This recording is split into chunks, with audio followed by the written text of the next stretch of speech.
신약성경 190페이지 사도행전 2장 36절부터 41절의 말씀, 저와 한 절씩 교독하시고 마지막 절 합독하겠습니다. 그런즉 이스라엘 온 집은 확실히 알지니 너희가 십자가에 못 박은 이 예수를 하나님이 주와 그리스도가 되게 하셨느니라 하니라.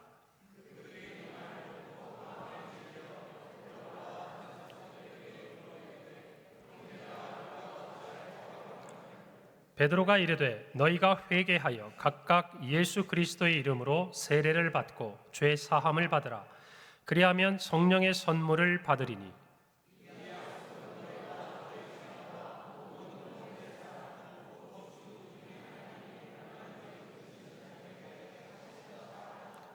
또 여러 말로 확증하며 권하여 이르되 너희가 이 패역한 세대에서 구원을 받으라 하니 함께 있습니다. 그 말을 받은 사람들은 세례를 받음에 이날에 신도의 수가 3,000이나 더하더라. 아멘. 할렐루야.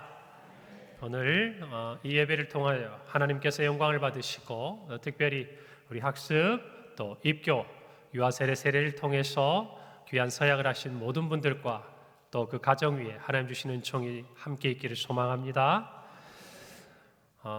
늘 우리가 이런 인사를 하죠. 한 주간 평안하셨습니까? 그런데 지난 한 주간은 참 평안이라는 한 단어로 우리가 인사를 건네기에 참 많은 일들이 있었죠. 우리 장로님께서도 기도하셨습니다마는 우리 헌정사에 벌써 두 번째입니다. 대통령 탄핵이라는 그러한 안타까운 역사가, 불행한 역사가 재현되고 말았습니다. 사람들에 따라서 이 상황들을 여러 가지로 이해하고 또 해석하고 누군가에게는 승리한 것과 같고 또 누군가는 모든 것을 잃어버린 것 같은 마음들이 있을 수 있지만, 그러나 중요한 것은 정말 무엇보다도 지금 이 대한민국에 가장 필요한 것이 무엇일까? 하나님 앞에 엎드려 기도하는 성도들이 이때에 이 나라에 필요한 줄로 믿습니다. 지난주에 말씀드린 대로 성도는 기도자입니다. 나라와 민족을 위해 기도해야 합니다. 이제 정말 지나간 모든 일들을 뒤로 하고 새로운 대한민국을 만들어가기 위해 누군가의 기도가 필요하다면 우리 평강교회 성도들의 기도를 하나님이 기다리고 계신 줄로 믿습니다. 우리의 기도에 눈물이 흐르는 방향으로 우리의 나라의 미래가 흘러갈 줄로 믿습니다. 지난 금요일에도 이 자리에 말씀드렸습니다마는 우리나라의 지도자들을 위해 기도하고 지도자의 복을 달라고 기도합시다. 단지 몇 명의 지도자가 아니라 이제 정말 이 혼란을 수습하고 나아가려면 대통령을 비롯해서 모든 정부 각처의 장관뿐만 아니라 우리 사회 곳곳에 참으로 하나님을 두려워하고 또 국민들을 귀히 여기고 또 자신에게 맡겨준 사명을 가지고 이 나라를 위해 일할 일꾼이요 지도자가 필요한 것입니다. 우리 모두가 이것들을 위해서 기도하고 또 하나님의 뜻을 구하는 우리 성도들이 되시기를 바랍니다. 여러분, 지난주에 헌법재판소에서 이렇게 주문을 쭉 발표하기 전에 하나하나 이 주문을 위한 판결의 요지들을 정리하는 그 모습들을 아마 보셨을 겁니다. 그리고 여러 명의 판사들이 앉아있고 또 그것에 대해서 또 소송 대리인들이 앉아있는 그 모든 모습들을 보면서 여러분들은 무슨 생각이 드셨습니까? 저는 그것들을 보는데 이런 마음이 들었어요. 저 입에서 나오는 판결이 한 번 떨어지면 여러분 이제는 돌이킬 수 없는 거 아니겠어요? 헌법재판소가 그 탄핵에 인용을 하든 각하를 하든 기각을 하든 어떤 상황이 나더라도 이제는 마지막 아닙니까? 그 어떤 또 다른 기회가 없는 것이잖아요. 여러분, 그 엄중한 앞에서 온 국민의 눈과 귀가 그것을 바라본 거 아닙니까? 여러분, 그런데 그것은요, 어쩌면 장차 우리에게 닥칠 하나의 모습을 떠올릴 수 있는 장면이에요. 모든 인류가, 저와 여러분뿐만 아니라 모든 인류가 맞닥뜨리게 될 한 가지 사건을 어쩌면 생각나게 하는 장면일 수가 있습니다. 그리고 그것은 지금의 이 결정과는 비교할 수 없을 만큼 완전하고 영원한 판결이에요. 여러분, 저와 여러분이 예수 그리스도를 믿음으로 말미암아 구원을 얻었다는 것은 바로 그 자리에서의 판결이 뒤바뀐다는 것을 의미하는 거예요. 오늘 학습을 받고 또 입교를 하고 세례를 받는 모든 분들은 정말 여러분의 인생에, 아니 여러분의 영혼에 걸쳐서 모든 인류가 하나님 앞에, 그 심판대 앞에 서야 되는 그 순간에 하나님의 판결문을 뒤바꾸는 놀라운 은혜의 첫걸음인 것을 여러분 기억하시기를 바랍니다. 여러분, 로마서 6장 23절은 말합니다. 죄의 삭은 사망이요 하나님의 은사는 그리스도 예수 우리 주 안에 있는 영생이니라. 그날의 판결은 두 가지예요. 사망이냐 영생이냐. 여러분이 영생을 향하여 귀한 걸음을 내디딘 겁니다. 아니, 이미 여러분에게 주신 그 영생을 확고하게 여러분이 서약하고 하나님과 교회 앞에 선언함으로 그 누구도 빼앗고 흔들 수 없는 여러분의 하나님 주시는 그 영생의 약속을 붙드는 자리가 이 자리인 줄로 믿으시기를 바랍니다. 여러분, 그래서 세례받는 분들은요, 다시 세례받을 필요 없는 거예요. 여러분, 오늘의 이 복된 날을 여러분이 기억하고 그런 의미에서 이미 세례를 받고 또 아직 이와 같은 정말 신급의 과정들을 지나가지 못하는 우리 모든 성도들도 이 자리를 사모하고 또 학습과 또 세례와 입교를 통해서 이 거룩한 하나님 앞에서의 서약을 기쁘게 감당하는 여러분 되시기를 바랍니다. 오늘 말씀은 예수님께서 승천하신 이후에 오순절 성령 강림 사건, 그 사건을 경험한 베드로가 그곳에 모인 사람들에게 전한 최초의 기독교 설교요 복음 설교입니다. 바로 그 내용은 예수님의 죽으심과 부활에 관한 것이었죠. 베드로는 예수님의 죽으심과 부활이 성경대로 이루어졌다는 사실을 강조하면서 그의 설교의 첫 부분과 마지막에 청중들에게 이와 같은 말을 합니다. 우리가 읽지는 않았습니다마는 사도행전 2장 23절이에요. 그가 하나님께서 정하신 뜻과 미리 아신 대로 내준 바 되었거늘 너희가 법 없는 자들의 손을 빌려 못 박아 죽였다 그랬어요. 누가 죽였다고요? 누가요? 너희가요. 지금 이 베드로의 설교를 듣고 있는 그들을 향해서 분명하게 이야기하는 거예요. 그리고 그의 설교의 마지막 부분인 우리가 조금 전에 읽은 36절에서 그는 이렇게 말합니다. 그런즉 이스라엘 온 집은 확실히 알지니 너희가 십자가에 못 박은 이 예수를 하나님이 주와 그리스도가 되게 하셨다. 베드로는 분명히 말합니다. 너희가 예수 그리스도를 십자가에 못 박았다. 여러분, 한번 생각해 볼까요? 지금 베드로의 설교를 듣고 있던 대부분의 사람들은 불과 50여일 전에 이곳 베들레헴에서 어떤 일이 일어났는지를 아는 사람들이에요. 어떤 일이 일어났습니까? 예수님께서 십자가에 못 박혀 죽으셨습니다. 그 이후에 예수님의 부활에 대해서는 들은 사람도 있고 못 들은 사람도 있고 믿은 사람도 있고 믿지 못한 사람도 있었겠죠. 그러나 그들에게, 이 베드로의 설교를 듣고 있는 대부분의 사람들에게 공통적으로 적용되는 표현은 예수 그리스도의 이 십자가의 사건은 지나간 얘기라는 거예요. 또 하나, 남의 얘기예요. 다시 말하면 자기하고는 상관이 없는 거예요. 예수라는 한 청년이 메시아인 줄 알고 선지자인 줄 알고 기대했던 그가 한낱 십자가에 매달려 죽은 죄수의 모습으로 그들의 기억 속에 자리 잡은 거예요. 이제는 엮이기 싫은 거예요.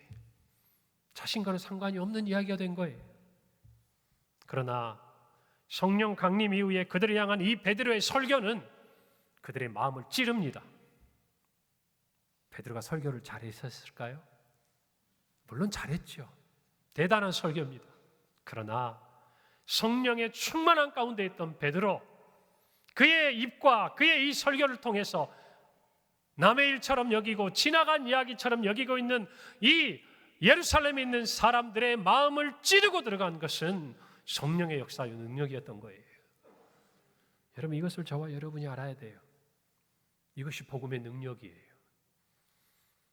복음의 능력, 성령의 역사는 지나간 이야기, 남의 이야기가 자신의 이야기, 지금의 이야기가 되게 만들어요. 어떤 사건을? 예수 그리스도의 십자가의 복음을. 여러분, 오늘 학습 입교 세례를 받는 분들은 적어도 이 마음을 가져야 돼요. 여러분, 어쩌면 우리에게 한번 돌이켜볼까요? 2000년도 훨씬 더 된 이야기입니다. 우리는 예수님의 얼굴을 본 적도 없어요. 그러니까 예수님의 흔적을 찾을 수 있는 거라고는 이 성경과 우리에게 예수님에 대해서 이야기해 줬던 수많은 사람들의 소식들, 기록들, 더군다나 이 대한민국으로부터 멀리 떨어진, 여러분, 지중해 연안의 이스라엘은 그 나라에서 한 사람이 죽었습니다. 오래전 얘기예요. 그게 저와 여러분하고 무슨 상관이 있으며 지금 이 순간에 어떤 의미가 있습니까? 그런데 학습은, 입교는, 세례는, 그리고 저와 여러분이 예수 그리스도를 구주로 고백하여 하나님의 자녀가 된 이 사건은, 이것이 더 이상의 과거의 이야기고 남의 이야기가 아니라 지금의 이야기고 우리의 삶의 이야기가 되게 한 거예요. 누가 한 겁니까? 누가 행하신 거예요? 성령께서 행하신 거예요. 우리의 의지와 우리의 생각을 뛰어넘어서 성령께서 우리의 마음을 붙드신 거예요. 지나간 이야기가 아니라 지금의 이야기, 남의 이야기가 아니라 이제 우리 이야기가 되게 하신 거예요. 그래서 우리는 고백해요. 예수 그리스도가 나를 위해 죽으셨고 예수 그리스도가 나의 구주시라고. 여러분, 오늘 이 말씀 앞에서 우리 모두가 서야 할 줄로 믿습니다. 여러분, 십자가에 죽으시고 부활하신 예수님의 이야기가 바로 지금 자신의 이야기가 될 때 사람들의 마음 깊은 데서 우러나는 질문이 있어요. 그것이 바로 오늘 37절에 기록되어 있습니다. 그들이 이 말을 듣고 마음에 찔려 베드로와 다른 사도들에게 물어 이르되, 형제들아, 우리가 어찌할꼬? 남의 이야기가 아니라, 지나간 이야기가 아니라 내 이야기가 되고 지금의 이야기가 되면요, 우리 안에서는 이런 질문이 나와요. 우리가 어찌할꼬? 우리가 어떻게 해야 할까? 왜요? 우리 자신의 삶의 부분이 되었기 때문이에요. 여러분, 세례 요한이 회개 메시지를 전했습니다. 그때 유대인들, 세리들, 군인들, 그들에게 회개하라고 외쳤어요. 그때 그들의 반응이 뭔지 아십니까? 누가복음 3장 10절. 무리가 물어 이르되, 그러면 우리가 무엇을 하리이까? 여러분, 모든 인류는 이 질문 앞에 서야 돼요. 예수 그리스도의 십자가의 사건이 자신에게 찾아온 순간 우리는 이 질문을 하게 돼 있습니다. 우리가 어찌할꼬? 이에 대한 분명한 답은 오직 성경에 있습니다. 하나님이 말씀을 통해 우리에게 주셨어요. 오늘 베드로를 통해서 우리에게 분명한 답을 하나님은 주십니다. 오늘 38절이에요. 우리 다 함께 자막이 있는데요, 한 목소리 읽어보겠습니다. 시작. 베드로가 이르되, 너희가 회개하여 각각 예수 그리스도의 이름으로 세례를 받고 죄 사함을 받으라. 그리하면 성령의 선물을 받으리니. 회개하여 각각 예수 그리스도의 이름으로 세례를 받으라. 여러분, 이것이 죄 사함에 이르는 길, 곧 구원을 받는 길인 줄로 믿습니다. 오늘 저와 여러분은요, 이 과정을 지나왔어요. 회개의 자리에서 우리는 세례에 이른 것이에요. 할렐루야. 여러분, 회개하여 예수 그리스도의 이름으로 세례를 받는 것은요, 믿음을 전제로 합니다. 우리에게 믿음이 있다는 거예요. 어떤 믿음? 예수 그리스도가 나의 구주시라는 이 믿음이 저와 여러분에게 있는 거예요. 그래서 세례는 그리스도를 믿는 믿음, 다시 말해서 믿음으로 그리스도의 죽으심과 부활에 참여한다는 공적인 저와 여러분의 고백이에요. 오늘 이 자리의 세례는 그래서 중요한 거예요. 하나님과 모두 앞에서 우리는 공적으로 고백한 거예요.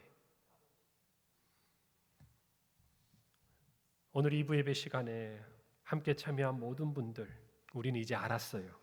어떻게 해야 죄사함 곧 구원에 이르는지. 바로 예수 그리스도의 이름 안에 그 길이 있다라는 것입니다. 여러분, 우리가 죄사함에 이르는 길을 베드로는 첫 번째 회개하라고 말합니다. 뭐 하라고요? 회개하라. 여러분, 회개의 헬라어 메타노이아는요, 돌이키다, 또 의식이 변화하다라는 뜻을 가지고 있어요. 이것은 단순히 과거의 잘못을 뉘우치는 정도가 아니에요. 고백하는 정도가 아니에요. 이것은 근본적인 삶의 변화를 뜻하는 말이에요. 구약의 단어 히브리어 슈브가 이 회개에 사용되는데요. 이것은 악을 버리고 선으로 돌아오다, 또 깨어진 관계를 회복해서 원래 지점으로 돌아오다, 이런 뜻을 가지고 있어요. 그러니까 회개는 어떤 거예요? 돌아오는 거예요. 어디로 돌아오는 거예요? 원래 있던 자리로 돌아오는 거예요. 처음에 있던 자리로 찾아가는 거예요. 마치 우리가 탕자의 비유에서 알듯이 아버지의 집을 떠났던 둘째 아들, 그 탕자가 아버지의 품으로, 제 자리로, 원래 그 자리로 돌아가듯이 하나님의 사랑에서 떠난 죄인이 하나님께서 돌아가는 것, 여러분, 그것이 회개예요. 회개에는 크게 두 가지 회개를 생각해 볼 수가 있어요. 하나는 오늘 본문에 베드로가 촉구하는 것처럼 중생할 때, 다시 말하면 예수 그리스도를 믿어 구원에 이를 때 일어나는 죄에서 예수 그리스도를 믿어 사망으로 옮겨가는 최초의 회개지요. 회심 안에 들어있는 이 회개. 그리고 다른 하나는 저와 여러분도 포함되어 이미 신자가 된 이후에 우리가 어쩌면 연약하고 또 시험에 들어서 빠지게 되는 죄의 길에서 돌이키고 다시 하나님 앞에 고백하는 그 반복적인 회개. 여러분, 이 두 가지 우리 모두의 신앙생활에 있는 모습이에요. 첫 번째 것은 우리 모두가 경험했고, 두 번째는 앞으로 우리가 성화의 삶을 살아가면서 겪어가야 할 과정이라는 것이죠. 여러분, 이 회개에는 세 가지가 있어요. 첫째는 지적인 요소예요. 회개에 있어서 지적인 것은 무엇인가? 바로 죄를 깨닫는 거예요. 여러분, 회개는요, 죄로부터 돌이켜서 하나님께로 가는 거예요. 그러니까 죄가 무엇인지를 알아야 돼요. 여러분, 세상 사람들은 말합니다. 우리 모두는 죄인입니다. 천만에 내가 무슨 죄인이냐고, 내가 무슨 사람을 속이기를 했냐, 도둑질을 했냐, 무슨 법에서 금한 일들을 행했냐, 나는 법이 없어도 살 사람이라고. 여러분, 죄란 하나님을 떠난 거예요. 여러분, 이걸 믿으셔야 돼요.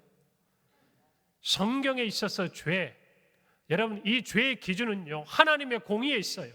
이 하나님의 공의에서 기준을 볼 때 우리의 의로움은 미칠 수가 없어요. 하나님이 선하다고 의롭다고 행하시는 건 단 하나, 하나님 안에 있는 거예요. 하나님을 떠나 죄가 있는 모든 사람들은 그래서 죄인인 거예요. 여러분, 성경은 말합니다. 믿음으로 하지 않는 모든 것이 죄다. 뭐라고요? 믿음으로 하지 않는 모든 것이 죄다. 다시 말하면 하나님을 인정하지 않고 하나님 안에 생하지 않는 모든 것은 비록 세상이 그것을 선하다 할지라도 여러분, 성경은 죄라고 이야기하는 거예요. 왜요? 근본적인 죄의 문제를 해결하지 못했기 때문이에요. 여러분, 그래서 우리는 죄를 깨달아야 돼요. 우리는 어떻게 죄를 깨닫게 됩니까? 두 가지 요소예요. 하나는 하나님의 말씀을 통해서예요. 여러분들이 하나님의 말씀을 통해서 알아야 될 것은 무엇이 죄인가예요. 그래서 그 죄로부터 멀어지고 떠나서 하나님한테 돌아가는 거예요. 그리고 또 하나예요. 우리를 죄로 알게 하고 죄를 깨닫게 하시는 성령님의 역사예요. 여러분, 오늘 이 베드로가 설교할 때 그들의 마음이 찔렸습니다. 무슨 말입니까? 죄가 드러난 거예요. 누가 그들의 죄를 드러나게 하셨습니까? 성령께서 드러나게 하신 거예요. 그래서 그들이 그것을 죄인 줄 깨닫게 된 거예요. 그래서 고백하는 것이에요. 우리가 어찌할까? 우리가 어찌할까? 사랑하는 성도 여러분, 우리 모두 죄를 깨닫는 지혜를 갖기를 바랍니다. 지식을 갖기를 바랍니다. 그렇게 되기 위해서 우리는 말씀을 알아야 하고 성령을 따라 행해야 합니다. 성령과 동행해야 돼요. 우리의 지식으로, 우리의 경험으로, 세상의 잣대로 말할 수 있는 죄가 아니라는 것이죠. 두 번째, 정서적인 거예요. 여러분, 자신이 지은 죄와 관련해서 발생하는 여러 감정들이 있어요. 어떤 것일까요?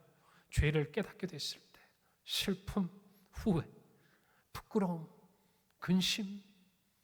내가 정말 하나님 앞에 죄인이라는 걸 깨닫게 되면요, 이런 감정들이 올라옵니다. 여러분, 회개는 이와 같은 감정을 동반해요. 이와 같은 모든 요소를 모아서 한마디로 표현해 보자면 성경은 이렇게 표현합니다. 하나님께 통회하는 마음. 뭐하는 마음? 통회하는 마음.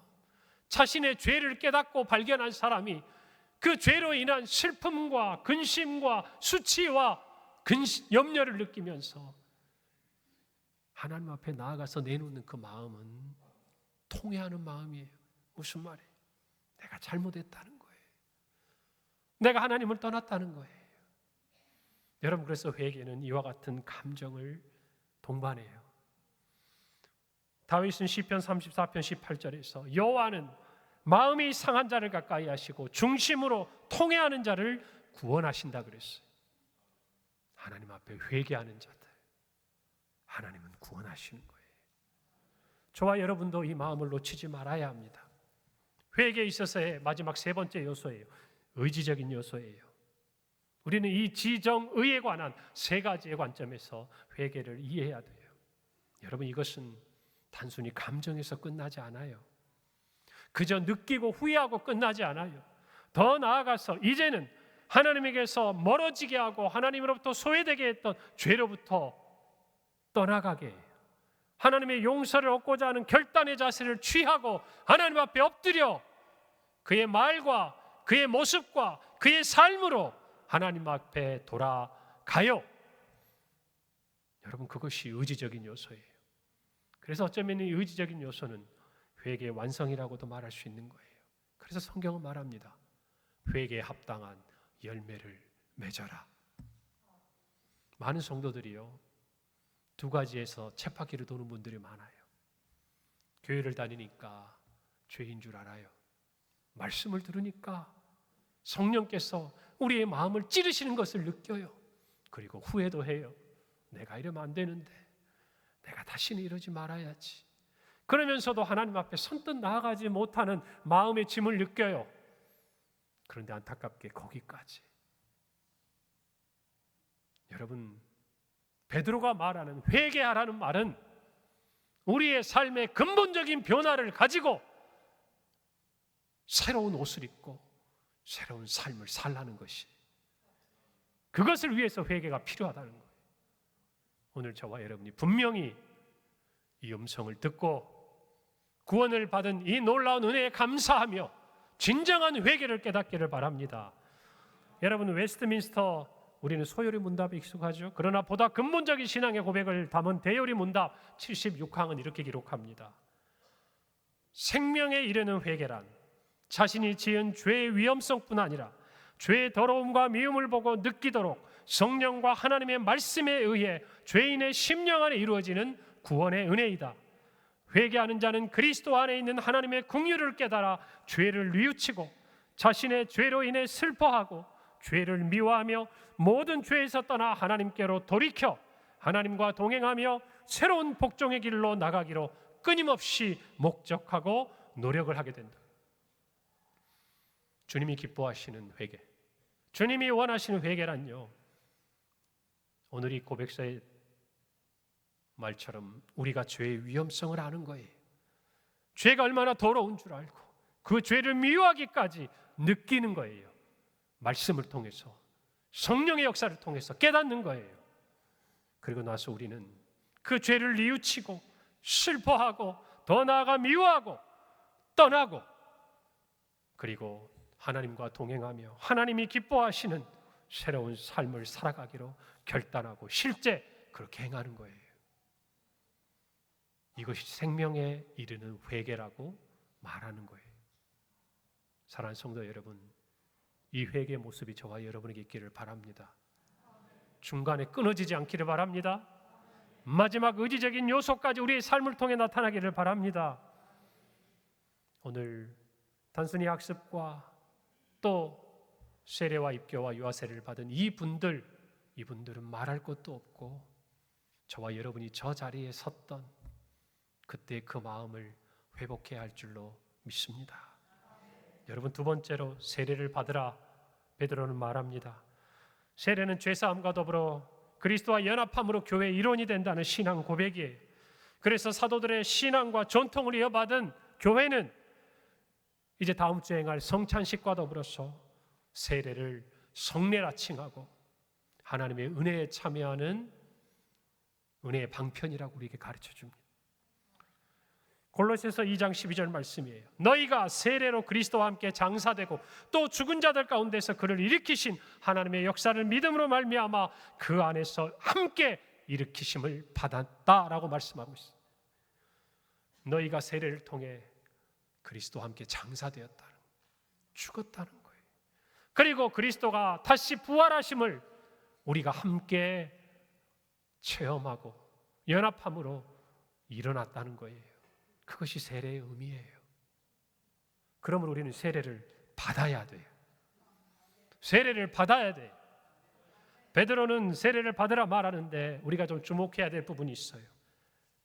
각각 받으래요. 오늘 38절에 보니까 베드로가 이르되 너희가 회개하여 각각 예수 그리스도의 이름으로 세례를 받고 죄사함을 받으라. 여러분, 우리는 이 각각이라는 단어에 주목해야 돼요. 이때 쓰인 헬라어 단어 헤카스토스는 말 그대로 우리가 이해하는 대로 각자의, 각각이라는 뜻을 가져요. 그리고 또 하나, 그것의 집합체인 모든이라는 뜻을 가져요. 그러니까 이 말은 두 가지 의미를 가지고 있는 거예요. 하나는 각자가 세례를 받고, 또 하나는 모든 사람이 세례를 받아야 한다는 거예요. 여러분, 각자가 세례를 받는다는 게 무슨 의미일까요? 자신의 신앙 고백해야 한다는 거예요. 여러분, 이 세례는 누가 대신해 줄 수 있는 게 아니에요.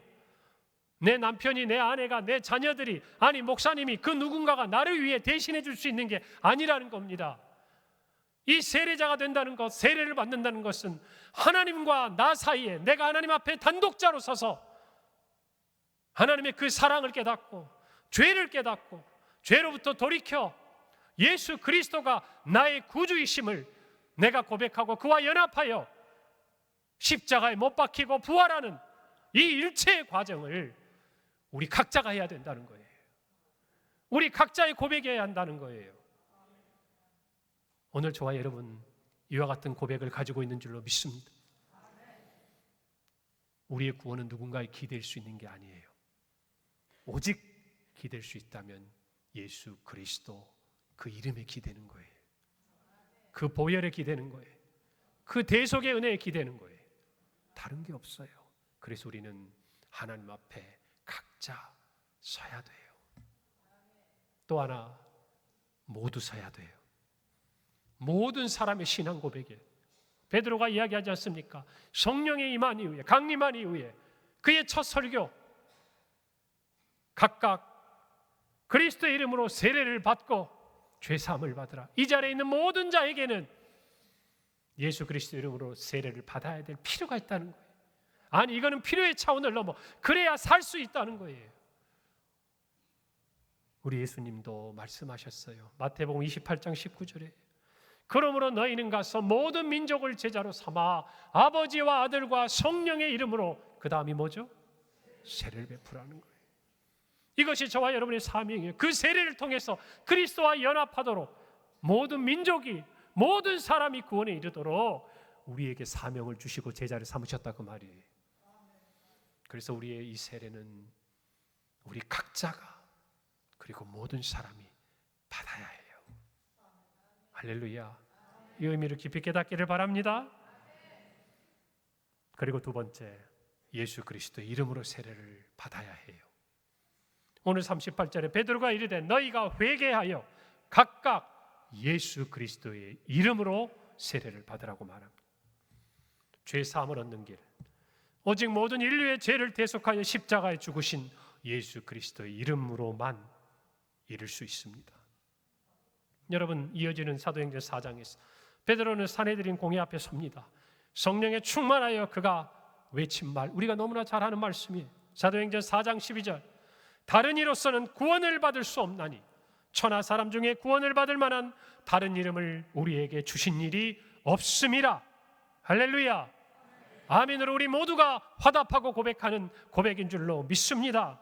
다른 이름이 없습니다. 구원의 이름이 없다 그 말이에요. 이 단순한 한마디에 선포되는 복음의 메시지만 저와 여러분이 분명히 마음에 간직해도 지금 이 세상에서 우리를 거짓으로 유혹하는 모든 이단과 사이비, 그리고 우리를 세상으로 유혹하는 그 어떠한 악한 시도들로부터 우리의 신앙을 지킬 수 있는 거예요. 예수 그리스도의 이름으로만 구원을 받습니다. 다른 이로서는 구원을 받을 수 없습니다. 이것을 알게 되는 거예요. 이것을 깨닫게 되는 거예요. 그래서 우리가 회개하는 거예요. 그래서 세례를 받는 거예요. 그래서 하나님의 제자로 살아가는 거예요. 할렐루야.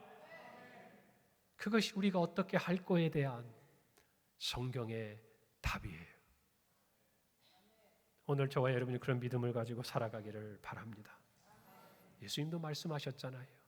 요한복음 14장 6절. 예수께서 이르시되 내가 곧 길이요 진리요 생명이니 나로 말미암지 않고는 아버지께로 올 자가 없느니라. 우리 모두가 너무나 잘 아는 이 말씀인데 왜 우리는 흔들릴까요? 왜 우리는 잊어버릴까요? 왜 우리는 약해질까요? 회개하길 바랍니다. 다시 예수 그리스도 이름을 붙들기를 바랍니다. 예수님은 말씀하셨어요. 그 길이고 그 진리고 그 생명이다. 유일한 길이고 유일한 진리고 유일한 생명이다. 그것을 주시기 위해 십자가에 죽으신 겁니다. 그리고 부활하신 거예요. 우리를 위해서.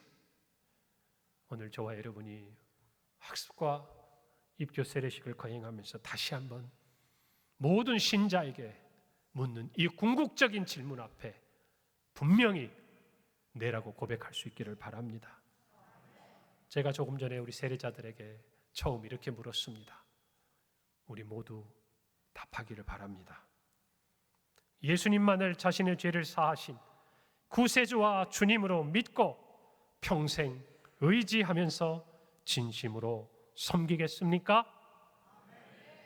네. 이것도 교육이니까 제가 정확히 가르쳐 드릴게요. 이럴 때는 아멘이 아니고 네라고 얘기하는 거예요. 아시겠어요? 현재 내 신앙의 고백을 분명히 하는 거예요. 아멘. 그렇게 될 줄 믿습니다. 동의합니다가 아니라 네! 라고 대답하는 거예요. 다시 묻습니다. 예수님만을 자신의 죄를 사하신 구세주와 주님으로 믿고 평생 의지하면서 진심으로 섬기겠습니까? 네! 이 고백이 우리의 평생의 고백이 되게 하실 줄 믿습니다. 기도하겠습니다. 하나님 은혜를 감사합니다. 회개하고 각각 예수 그리스도 이름으로 세례를 받고 죄 사함을 받으라. 이 성경의 말씀이, 이 구원에 이르는 아름다운 소식이 우리 안에 이르게 하심을 감사합니다. 이제는 우리를 넘어, 우리 교회를 넘어 온 나라와 민족, 온 땅 위의 모든 사람에게 전해져야 될 복된 소식인 줄 알고 이 귀한 사명을 감당하는 우리 성도의 교회가 되게 하옵소서. 오늘 특별히 학습과 입교와 유아 세례와 세례로 하나님과 교회 앞에 거룩한 서약을 행한 모든 자들이 참으로 이 아름다운 구원의 여정에서 성령과 동행하며 한결같은 신앙의 고백을 간직하도록 붙드시고 인도해 주옵소서. 예수님의 이름으로 기도합니다. 아멘.